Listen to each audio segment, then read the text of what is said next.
Bitsin bu ayrılık bu kin.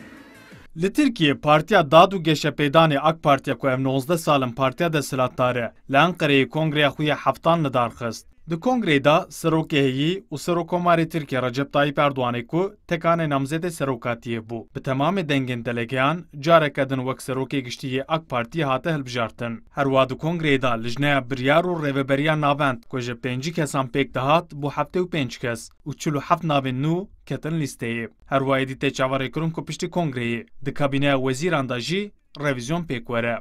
Li gorê rojnameger Mustafa Yılmaz ji bo nexşerê û polîtikeya nû ya AK Parti'ye diyar bibe. Pêdivî biguartina kabîneyê heye. Özellikle kabinede bazı ön plana çıkmış isimler var ya. Ji bo nexşeriya AK Parti'ye diyar bibe divê em li benda revîzyona kabîneyê bisekinin. Me dît ku AK Parti bi vê kongreyî dixwaze girseya xwe biparêze. Ji lûma jî navên ku Dilsozê Erdoganin ketin lîsteya rêveberiyê. Ji xwe AK Parti û Erdogan bi pirsgirêka bawerî re rûbirû ye. Lê welatî û dengdêr ji gotinan bêhtir berê xwe didin icraat û cibicîkirina wehdan.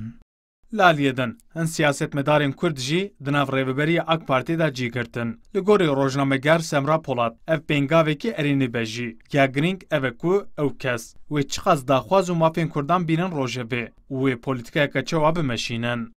AK Parti ve MYK'sı Rastî hilbijartina çend kesayetên Kurd ji bo rêveberiya AK Partiyê pêngaveke erênî ye. Lewra di kongreya berê da di rêveberiyê da cih nedabûn Kurdan. Ji loma jî di proseya nû da ku behsa reform û destûra nû tê kirin ew geşedanên erênî ne. Lê helbet ya girîng vê polîtikayeke çawa bimeşînin. Erdogan dizane ku bêyî Kurdan tişt çênabe.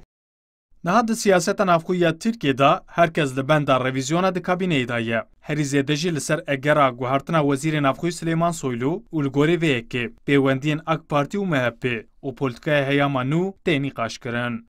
Ömer Sönmez, Kurdistan 24, Enqere.